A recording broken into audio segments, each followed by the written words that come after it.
Do you know what we all need in life? Rules. Imagine a world without rules. There would be chaos and everybody running around smashing windows, stealing televisions, and probably eating as much ice cream as they can get their hands on before it obviously melted. This has absolutely nothing to do with what I'm going to talk about today. Well, it kind of does, because I would like to introduce you to 7 rules that I believe WWE should bring back into the sports entertainment field, because maybe, just maybe, it would make for a better product. Or maybe not. What do I know? I'm a bald idiot. My name's also Simon Miller. Welcome to What Culture Wrestling. Please do subscribe. Let's go.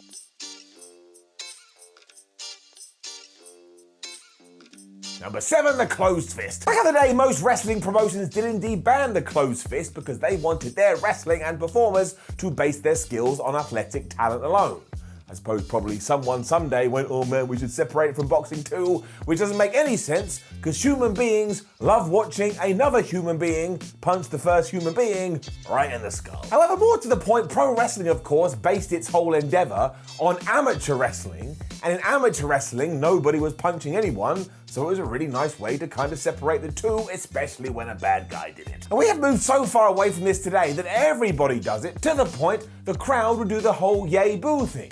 So the villain will hit someone, they'll go boo, and the hero hits someone, they'll go yeah, even though it's exactly the same move. So if we did bring this back, not only would it help assholes be assholes, but you would also be able to get around the huge logic gap that is 2 people punching each other right here, and yet neither of them ever gets knocked out. I mean, what does that actually say about their punch to begin with? Number 6, chokeholds and all that. Much like closed fists, chokeholds used to be banned in professional wrestling, because of course, if you do them for too long, and if you do them wrongly, or I suppose rightly, you could kill a guy. It's kind of amusing as power bombs are still fine, although pile drivers aren't fine. The likes of the Stars Clash, the Curb Stomp, and the Shooting Star Press, they just come and go. But this is why wrestling movesets are actually nuts. There ain't any rules, isn't it ironic? Whether it was on the good or the bad list though, the sleeper has always remained a constant classic. I suppose if we are going to judge it by 2021 standards, it is now just a little bit boring because you are allowed to do it, and usually it's just used as a rest hold as somebody leans on somebody else. But if all of a sudden it's the bad guy going, ha ha ha, I'm going to kill him, I'm going to do it,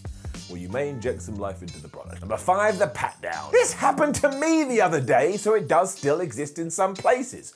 And if you can believe it, it was done by none other than UK wrestling legend Doug Williams, who was the special guest referee on that night. And I was fighting for a world championship. I mean, who the hell booked that? But yes, he did indeed pat my gear down to ensure I wasn't carrying a gun or something. And you never see this in WWE anymore unless somebody's gimmick is the fact that they're always carrying around weapons. This is like shining a giant spotlight onto the fact, oh, they're probably going to use a weapon. Surely that would actually hit harder though if the official would check the wrestlers every single time, because then you would get used to it. So when someone did go ta-da and had brass knucks or something, you'd be like, oh my gosh, I can't believe it. The ref checked him. It's simple why this worked as well, because it makes the fight feel legit. You do it in MMA, you do it in boxing. No one's just gonna whip out a knife from nowhere because everybody has ensured that there are no knives. Also, if you did bring this back, it literally takes like 7 seconds to do it before 2 people have a match. So why the hell not? Number 4, the tag rope. Who even knows what is going on with this one? I mean, sometimes you do have to hold the tag rope and other times you don't have to hold the tag rope. Sometimes the tag rope isn't even there. I mean, it's different in somewhere like AEW because FTR got it written into their contracts, but in World Wrestling Entertainment, it's just a bit of string, do whatever the hell you want with it. It was brought into existence though because it does add a hefty bit of drama to any kind of tag team match. If you know you've got to hold on to this thing, but you see your partner getting the crap kicked out of them, you're going to be torn like, what do I do? Do I go in there and help them? But I can't get going. This is against the rules. It's just a simple mechanic. It also means a wrestler can fret that maybe they will get disqualified if they do this, but also when you do break up a pin and you do show that you're a renegade, the crowd are going to absolutely love you because we know the deal. You did what you had to do. It's also a great way to screw over the baby faces because when one of those does let go of the rope, the referee will be like, hey, hey, what are you doing as the heels go to work?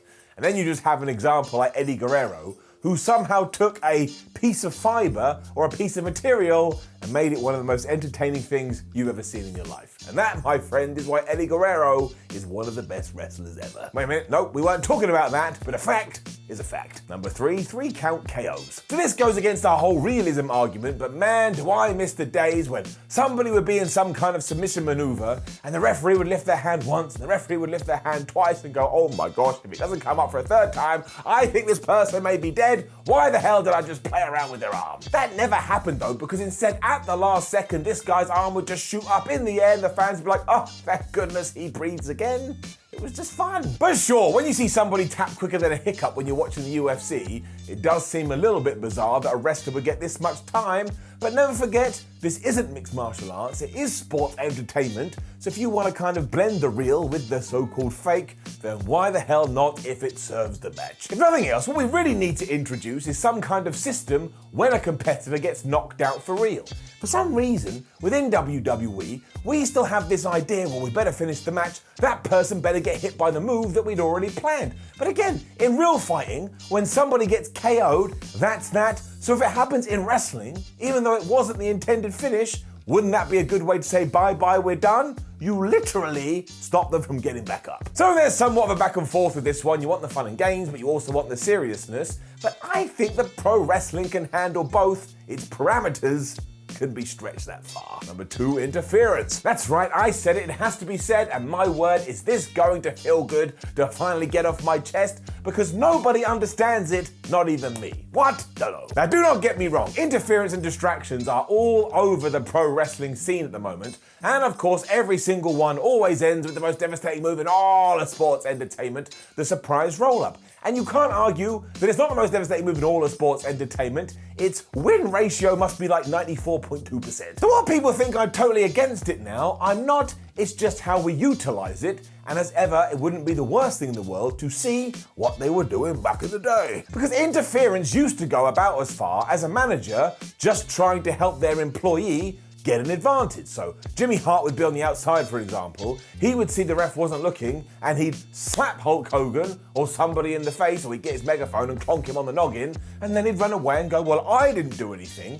But it didn't end the match. It wasn't reason for the match finishing. It was just a way so the heel or the bad guy could get booed a little bit more. That is just a smart tool to give a fight more flavor. And how in 2001, this has evolved to a wrestler coming storming to the ring while their entrance music plays. They get involved and the rest like, well, I don't know what's going on. I can't understand. It's like, did you not hear this heavy metal theme song playing? I mean, what on earth were you doing? So that's not interfering. That is a damn siege. My overall point here is that less is more.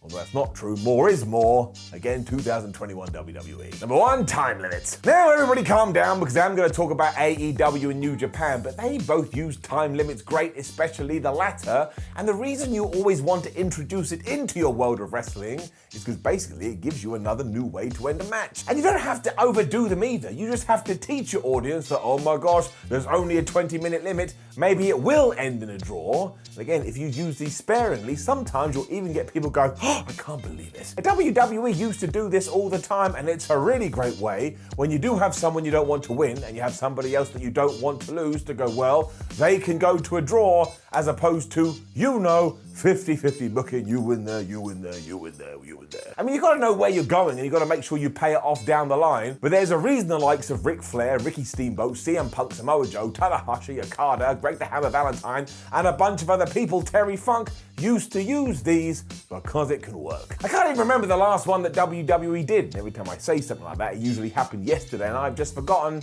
but I think it's just a good weapon to have in your arsenal. And I'm not talking about iron matches either. I'm talking about much shorter affairs that leave two guys scratching their heads going, well, how the hell am I gonna beat him next time? Because simple stories are always the best. Now, don't forget to leave a comment below and let us know what you think about all these rules. Do you like them or do you hope they stay dead forever? Then please do like the video, share the video and subscribe. Head over to whatculture.com where you can read articles like this with your eyes. Come say hello on social media. We all want to hear from you and watch more videos here on YouTube. I mean, what else are you gonna do? My name is Simon for What Culture. Thank you for joining me as always. The next time I see you, I would imagine we've probably seen at least 72 extra surprise roll-ups courtesy of WWE, because if they don't do it, the world will implode. It's the only explanation. See ya.